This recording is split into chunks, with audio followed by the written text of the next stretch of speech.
10/10, 10/10। Right.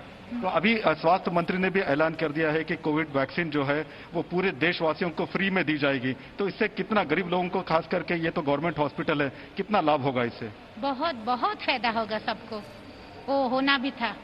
Right. तो जैसा कि डॉक्टर सुनीता बता रही थी कि यहाँ पर जो है प्रक्रिया पूरी तरह से खत्म कर दी गई है और जो फ्री वैक्सीन की बात है उससे लोगों को काफी जो है फायदा हो सकता है। शिरीन, जाहिर तौर पर तो देखिए, अब ये तैयारियां, ड्राई रन, एक जो हम लगातार आपको समझाने की कोशिश कर रहे हैं, ये एक तरीके से रिहर्सल है। ये आगे जब बहुत बड़े लेवल पर बल्क के तौर पर दी जाएगी वैक्सीन तो उसमें कोई कमी ना रहे, उसी की शुरुआत आज से हो रही है। मैं आप लोगों के पास भी आऊंगी, इस एक एक जगह का हम देखेंगे कि क्या फिलहाल तैयारियां हैं और क्या कुछ हो रहा है। लेकिन डॉक्टर अंशुमान मेरे साथ हैं। डॉक्टर अंशुमान, ये ड्राई रन तो देखिए शुरू हो गया है और हम देख भी रहे हैं कि किसी उत्साह के साथ लोग वहां पर जो वॉलंटियर्स हैं वो उस प्रक्रिया का हिस्सा बन रहे हैं। लेकिन आम लोगों के मन में बहुत बड़ा सवाल, एक तो चलिए साइड इफेक्ट, दूसरा एक ये सवाल भी कुछ लोगों के मन में उठ रहा है कि जो हम आंकड़े देख रहे हैं, जो 24 घंटे के जो हमारे सामने अब आंकड़े आ रहे हैं, वो तो कह रहे हैं कि अब कोरोना तो अपने खत्म होने के दौर पर है। सवाल ये भी होगा कि फिर वैक्सीन की जरूरत क्यों होगी? कि हम गेन नहीं कर लेते हैं तब तक ये कह लेना कि कोरोना खत्म होने का लागत मुश्किल है। केसेज कम हो रहे हैं, ये बिल्कुल अच्छी बात है, अच्छी चीज है। लेकिन वैक्सीनेट करना, जब तक हमारे पास हर्ड इम्यूनिटी सीरो सर्विलेंस का डाटा नहीं होता है तब तक वैक्सीनेट करना, यूनिवर्सली वैक्सीनेट करना बहुत इंपॉर्टेंट है। मतलब सबको वैक्सीन मिलना चाहिए, जिसका अनाउंसमेंट भी हो गया। और ये बहुत अहम मुद्दा है कि फ्री वैक्सीन सबको मिल रहा है। पहले बांट दिया जाता था below poverty line, BPL card holder, इस तरह से, क्योंकि ये वैश्विक महामारी थी और इसी को कहते हैं गुड गवर्नेंस। अदरवाइज स्वास्थ्य की प्राथमिकता नहीं दी जाती थी और स्वास्थ्य को भगवान भरोसे छोड़ दिया जाता है, गॉड गवर्नेंस जिसको कह सकते थे। तो ये बड़ी अच्छी एक पहल है और मेडिकल हिस्ट्री में कोरोना वैक्सीन का इनोवेशन रिकॉर्ड ब्रेकिंग हुआ है कि 1 से सवा साल में वैक्सीन बिल्कुल मार्केट तक आ गई। ये बहुत बड़ा रिकॉर्ड ब्रेकिंग हुआ है, इसलिए ये बहुत अच्छा निर्णय है सरकार का और सबको वैक्सीन के लिए आगे आना चाहिए और लेना चाहिए।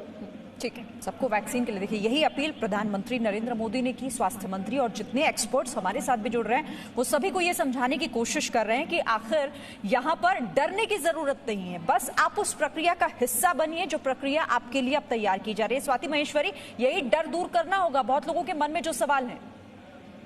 चुनौती तो ये भी होगी, जैसे आपने अभी पूछा भी कि वैक्सीन देना क्यों जरूरी है। देखिए, अभी हमने अपनी सरहदें बंद करी हुई हैं, अभी लोग भी अपने घरों में अंदर, बहुत सारे लोग शिष्टाचार के साथ ही बाहर निकल रहे हैं, समझ रहे हैं। लेकिन जब तक हम वैक्सीन नहीं देंगे, कब तक हम जो फ्लाइट्स को रोक करके रख सकते हैं, कब तक हम लोगों का जो डेली का जीवन यापन है उसे रोक सकते हैं? क्योंकि लोगों को तो बाहर निकलना होगा ही। बाहर के लोग भी, दूसरे देशों के लोग, जहां आप देख रहे हैं कि बहुत ज्यादा संक्रमण फैला हुआ है, वहां से लोग भी तो भारत इवेंचुअली आएंगे, यहाँ से लोग भी वहां जाएंगे। तो बाद में कब ये स्थिति पलट जाएगी कोई भी नहीं कह सकता है। तो इसलिए वैक्सीनेशन बहुत जरूरी है। लोग बिल्कुल भी ये ना सोचे कि आज अगर भारत में मामले कम हो रहे हैं तो हमें वैक्सीन की जरूरत नहीं है, या कुछ लोग लगवा लें, हम बाद में देखेंगे कि हमें वैक्सीन की जरूरत है या नहीं। ऐसा बिल्कुल भी अपने मन में विचार ना लाए। सभी को वैक्सीन लगवानी जरूरी है। और जिस तरह से सरकार अभी संयोजित कर रहे थे थोड़ी देर पहले कि जब दवाई आ जाएगी तो फिर आप लोगों को बिल्कुल नॉर्मल हो जाना है, नहीं, देखिए प्रधानमंत्री भी कह चुके हैं कि दवाई आने के बाद भी आपको सख्ती से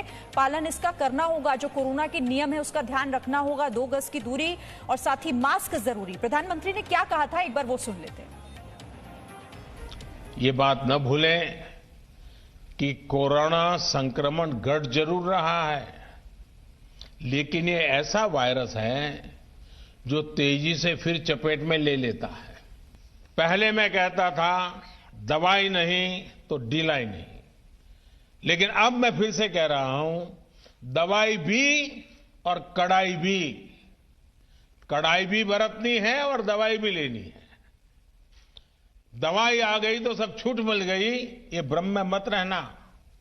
दुनिया यही कहती है, वैज्ञानिक यही कहते हैं, और इसलिए अब मंत्र रहेगा हमारा 2021 का, दवाई भी और कड़ाई भी। तो अब ये नया मंत्र प्रधानमंत्री नरेंद्र मोदी का कि दवाई भी और कड़ाई भी। डॉक्टर अंशुमान, आपसे कमेंट चाहूंगी इस पर। बिल्कुल सही बात है। जब वैक्सीन एक प्रक्रिया से गुजर चुकी है, सारे ट्रायल्स हो चुके हैं, सुरक्षित पाया गया और कारगर पाई गई है दवा, उसके बाद वैक्सीन लगने के बाद प्रतिरोधक क्षमता कितने समय तक बरकरार रहती है, इसको अभी साइंटिस्ट रिसर्च में देखेंगे। इसलिए प्रधानमंत्री जो ये कह रहे हैं दवाई भी और कड़ाई भी का मतलब अभी डिस्टेंसिंग और मास्क का इस्तेमाल करें आप लोग, क्योंकि वायरस स्ट्रेन चेंज हो सकता है, म्यूटेशन हो सकता है, प्रतिरोधक क्षमता कितने समय तक रहेगी, मतलब आखिर दोबारा जब वैक्सीन रिपीट करने की बात होती है 1 साल बाद हम बूस्टर डोज लेना पड़ेगा, कब लेना पड़ेगा, इसकी जानकारी जब तक नहीं मिलती तब तक एहतियात जरूर बरतें, ये मैं कहना चाहूँगा। ठीक है। अच्छा डॉक्टर शशांक, ये अभी ड्राई रन चल रहा है, आम लोगों को तो अभी भी वैक्सीन का इंतजार है, क्योंकि अप्रूवल का इंतजार तो अभी भी हम लोग कर रहे हैं। कितना वक्त आपको लग रहा है कि जब ये बहुत नॉर्मल हो जाएगा, जो स्वास्थ्य मंत्री कह रहे थे कि सबको मुफ्त में लगाई जाएगी, उसके लिए कितना इंतजार लग रहा है आपको करना पड़ेगा? तो पहले तो अभी एक्सपर्ट कमेटी का रिकमेंडेशन जाएगा, ड्रग कंट्रोल उसको अप्रूव करेंगे, उसके बाद कंपनी और गवर्नमेंट में कॉन्ट्रैक्ट होगा, उसके बाद ये वैक्सीनेशन प्रोग्राम चालू होगा। तो आते आते मेरे ख्याल से 7 से 14 जनवरी आ जाएगी। इसमें पहला ग्रुप होगा हेल्थ